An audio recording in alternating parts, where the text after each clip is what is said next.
大家好，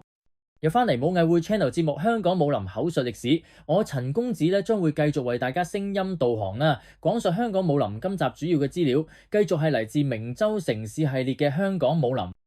開始之前，麻煩大家點讚、訂閱、分享俾你身邊嘅武林好友，同埋撳埋個窿窿，咁就可以第一時間接收到武藝會嘅最新資訊啦。喺呢條片下邊咧留言話俾我知，你睇過邊一套黃飛鴻電影啦？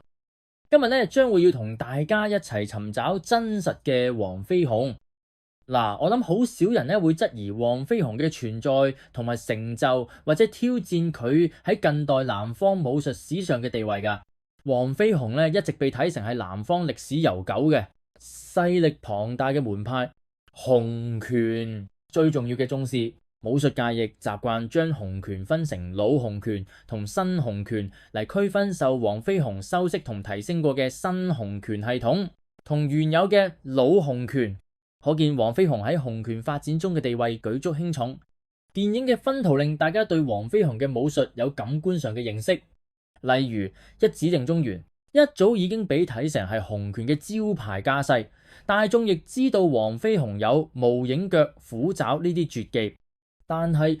又有幾多人知道銀幕偶像關德興打嘅根本唔係洪拳而係合家？又或者90年代李連杰飾演嘅黃飛鴻，佢嘅動作主要係根據北方長拳同新派武術，而基本上脫離咗洪拳嘅技術。徐克套黃飛鴻三部曲雖然成功塑造咗一個煥然一新嘅黃飛鴻形象，但就捨棄咗洪家原本嘅面貌，連洪拳嘅招牌動作都由典型嘅指手穿橋變咗北方常見嘅外搭手。黃飛鴻一度成為香港嘅流行文化符號。黃飛鴻嘅大名同20世紀嘅流行文化息息相關，尤其係數以百計以黃飛鴻為題材嘅電影，數量超過100部，成為健力士世界紀錄入邊最長嘅電影系列。喺大銀幕上，黃飛鴻行俠仗義、鋤強扶弱嘅形象一早深入民心。由關德興飾演嘅黃飛鴻，亦可以話係第一個由電影創造出嚟嘅中華民族英雄。到咗而家，傳說已經掩蓋咗真實嘅黃飛鴻，而且喺好多人眼中，黃飛鴻嘅神話一早脫離咗歷史人物，變成一個時代嘅符號。但係如果我哋抽離黃飛鴻嘅傳說，剩低嘅就只係一個形象模糊、輪廓唔清楚嘅影子。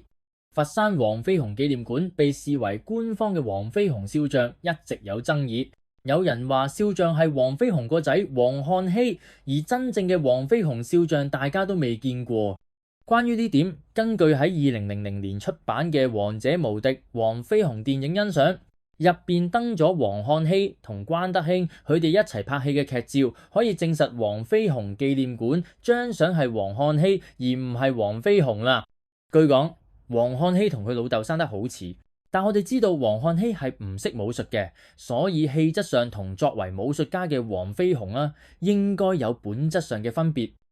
另外，雖然坊間有無數關於黃飛鴻嘅文藝同影視作品，但係無論係由武術愛好者、小說家定業餘武術研究者編寫嘅武林日誌，以及50、60年代到90年代嘅黃飛鴻電影同電視劇，佢哋所關注嘅主要係黃飛鴻鋤強扶弱嗰一面，但就忽略咗佢待人接物嘅歷程，甚至佢對南方武術所做過嘅貢獻。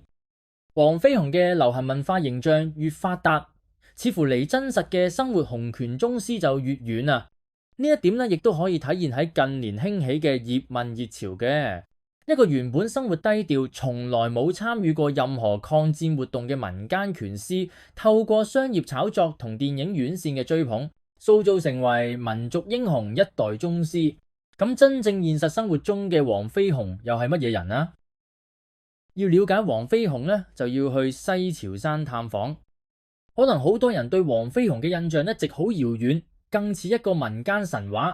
用武術嘅語言嚟講，如果林世榮呢係一個有血有肉嘅近代武術家，咁黃飛鴻呢就更接近已經脫離現實嘅洪熙官啦。除咗佢個名，關於佢嘅一切都已經被一層睇唔透嘅煙幕籠罩住，更真實咁感覺到黃飛鴻嘅歷史存在啦。對於呢一代嚟講，可能係聽林振輝老前輩講述黃飛鴻嘅一啲事蹟，尤其係佢同林世榮之間嘅師徒關係啊。2007年南海西樵山舉辦黃飛鴻誕辰160週年紀念活動，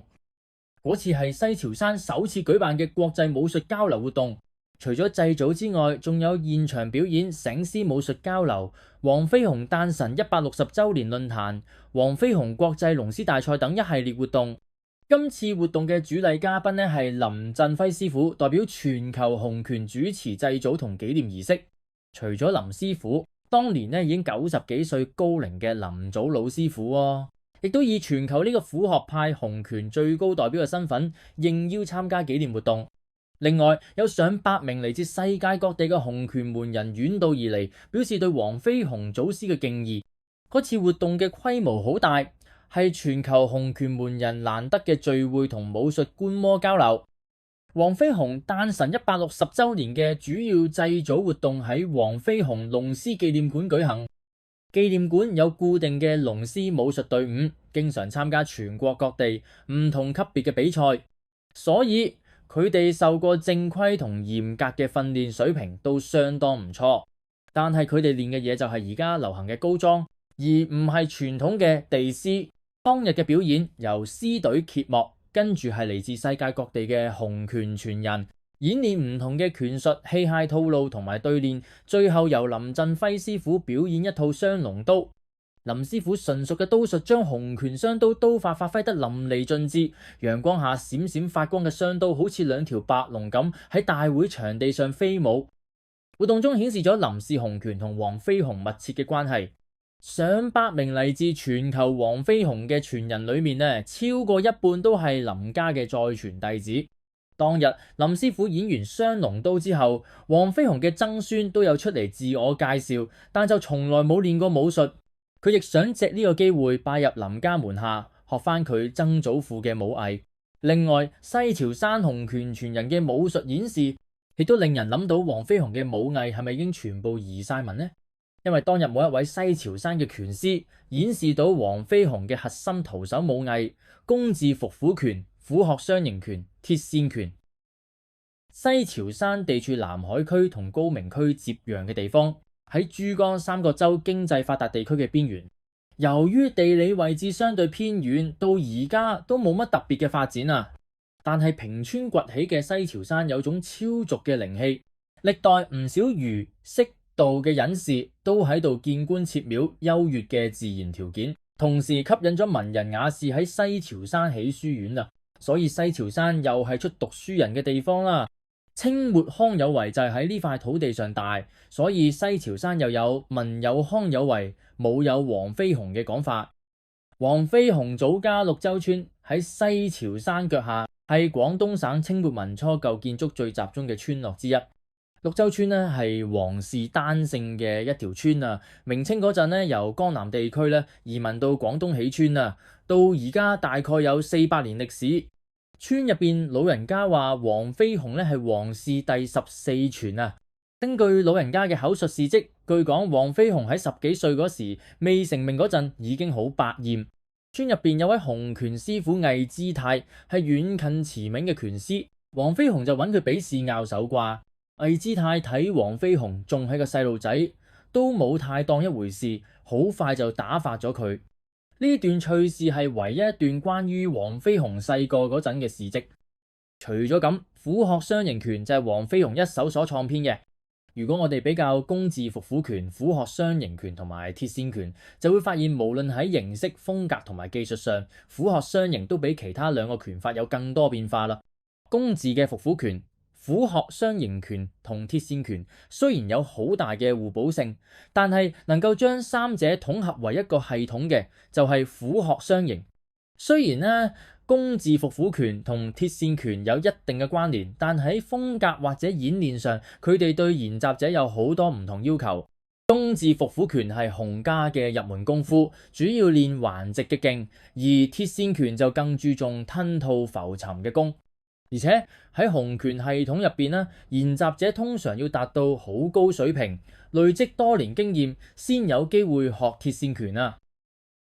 如果我哋將林家洪拳同其他洪拳系統嘅技術做比較，尤其係廣東省內流傳嘅洪拳，好明顯林家有與眾唔同嘅技術風格同發勁原理。主要分別喺於其他洪拳流派專注於直線動作，所以身體採用相應嘅發勁模式。而林家洪拳咧，除咗用身體嘅直線運動咧，仲加入咗迂迴嘅機動模式啊。簡單嚟講，呢兩種相對嘅發勁概念同方法咧，就係林家洪拳嘅剛同柔兩方面啦。具體用動物表現出嚟就係虎同鶴。跟住呢個思路，虎鶴雙形拳嘅創立就唔係偶然嘅，亦絕對唔係某人咁啱得咁巧觀察先學動作領悟出嚟嘅。相反，虎鶴雙形拳嘅原創人肯定對南方武術有深厚嘅造詣，並有多年研究嶺南同福建地區唔同拳術嘅累積。技術上，虎鶴雙形拳入邊嘅鶴型精心挑選咗福建白鶴拳最有效嘅一啲技術。呢個證明原創者黃飛鴻唔單止研究同掌握咗廣東省嘅武術，而且精通福建武術，尤其係學法。雖然好難準確講黃飛鴻係幾時創造虎鶴雙形拳啦，但係可以肯定嘅係，虎鶴雙形拳好快成為佢嘅武術核心，甚至可以話成為新洪拳體系嘅靈魂，作為工字伏虎拳同鐵線拳嘅軸心。好多人成日認為傳統係永恆不變嘅，但係喺分析洪拳嘅演變過程入邊我哋發現連嶺南最古老嘅門派都係與時俱進。唔變嘅傳統係冇生命力嘅。另外，喺好多人盲目崇拜流行文化嘅今日，我哋有必要分清楚被塑造出嚟嘅英雄人物同現實生活中對武術有實際貢獻嘅武術家。當我哋欣賞電影塑造出嚟嘅功夫偶像嘅同時，亦有必要重新審視佢背後嘅歷史人物同佢做過嘅嘢。最諷刺嘅係，黃飛鴻嘅傳說令大眾迷戀一個銀幕上嘅偶像，但係就令大家忘記咗黃飛鴻本人啊，亦都遺忘咗佢喺洪拳發展同改革，甚至成個南方武藝發展史上扮演過嘅重要角色。可以咁講，冇咗黃飛鴻，今日嘅洪拳會呈現完全唔同嘅風格。首先標誌性嘅虎鶴雙形拳就唔會存在噶，大家熟悉嘅南拳亦會因為咁而大為失色噶。今集香港武林口述歷史就嚟到呢度先。如果你中意呢條片，就俾一個 like 我，同埋分享俾你嘅武林好友啦。又或者你對武林有咩睇法同見解都歡迎喺下邊留言。香港武林仲有好多趣事軼事，欲知後事如何，記得訂閱。且聽我下集分解。